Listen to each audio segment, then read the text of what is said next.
এই হিটলার যারা গ্যাস চেম্বারের মতো আয়নাঘর বানিয়ে মানুষকে অদৃশ্য করেছে অথবা বছরের পর বছর আটকে রেখেছে, তাদের সাথে এটার জন্য যারা দায়ী তারা বিচারের বাইরে থাকবে। তাদের সাথে আতাত করা মানে শহীদদের রক্তের সাথে সম্পূর্ণরূপে বিশ্বাসঘাতকতা করা। কেউ কেউ বলেন এক জালিম চলে গেছে, আরেক জালিম আসতে আমরা দিব না, তাকে ঠেকাতে হবে। কাদেরকে উদ্দেশ্য করে আপনারা বলছেন? ভারতের সাথে আমাদের সম্পর্ক মানে সুসম্পর্ক করতে হবে। তো এতদিন আপনারা এটা চিন্তা করেননি কেন, সুসম্পর্ক করেননি কেন?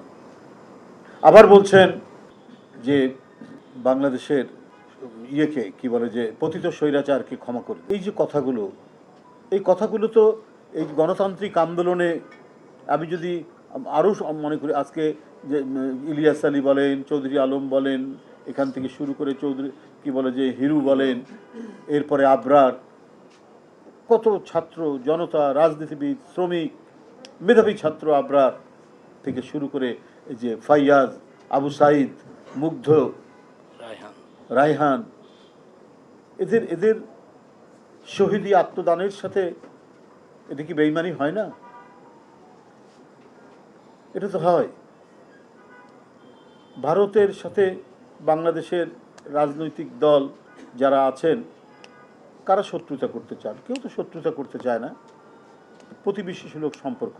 কিন্তু অপর পক্ষ থেকে সৎ প্রতিবেশী সুলভ সম্পর্কের যদি আচরণ না করা হয়, আর আমি যদি দেখি আমার ন্যাশনাল ইন্টারেস্টে বাইরে কাজ হচ্ছে, তখন কি আমার সমালোচনা করার অধিকার নয়?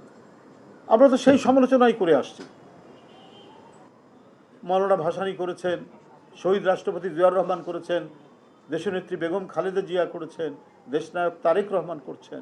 যখন ন্যাশনাল ইন্টারেস্টে বাধা হচ্ছে, চৈত্র মাসে আমাদের পানি নাই, নদী শুকিয়ে যাচ্ছে, আমরা বাংলাদেশের মানুষ কি জানে না কাদের কারণে এটা হচ্ছে? এর জন্য আমরা প্রতিবাদ করব না? প্রতিদিন রক্তাক্ত সীমান্ত একের পর এক লাশ পড়ছে, এর জন্য প্রতিবাদ আমরা করব না? হঠাৎ করে উজানের পানির আপনারা ছেড়ে দিলেন, বাঁধ খুলে দিয়ে আমাদের পূর্বাঞ্চল সয়লাভ হয়ে গেল, তো সেটার জন্য কি আমরা প্রতিবাদ করব না? আমাদের প্রতি যে অন্যায়, আমাদের রাষ্ট্রের স্বার্থের বিরুদ্ধে যারা যাবে, তাদের বিরুদ্ধে আমাদের তো কথা বলতেই হবে।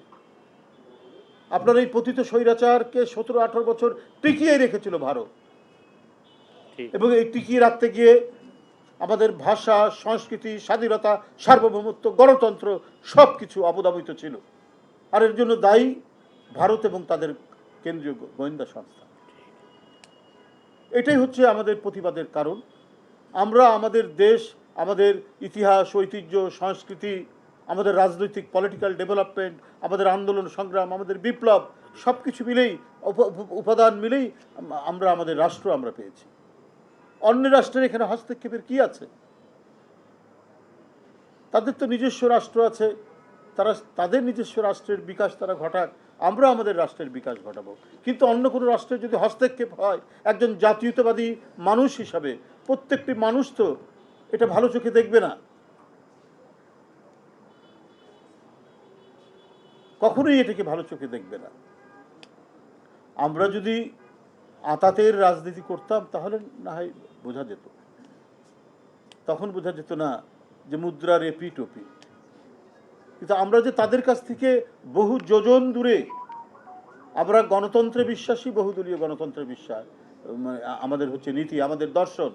শেখ হাসিনা এবং আওয়ামী লীগ বিশ্বাস করে এক দল, সবসময় যখনই ক্ষমতায় এসছে হয় বাকশালের নামে, না হলে মানে সমস্ত মিডিয়াকে নিয়ন্ত্রণ করে, সমস্ত রাজনৈতিক দলকে দমন করে ওই একদলীয় ব্যবস্থায় চালিয়েছেন শেখ হাসিনা, তার পিতার মতো। আর বিএনপি যখনই ক্ষমতায় এসছে তখনই সেই একদলীয় ব্যবস্থাকে দুমড়ে মুছড়ে তারা বহুদলীয় গণতন্ত্রের ধারা অব্যাহত রেখেছে। আর বিএনপি ক্ষমতায় থাকলে আওয়ামী লীগও নির্বিঘ্নে নির্বাচন করে জিততে পারে। ঢাকায় বিএনপি ক্ষমতায়, ঢাকার মেয়র হয়েছিল আওয়ামী লীগের মেয়র হানিফ সাহেব। এটাই তো বিএনপির কৃতিত্ব এবং গর্ব, যে বিএনপির চিন্তা, চেতনা, রাজনৈতিক দর্শন বহুমাত্রিক, বহুদলীয় চেতনা।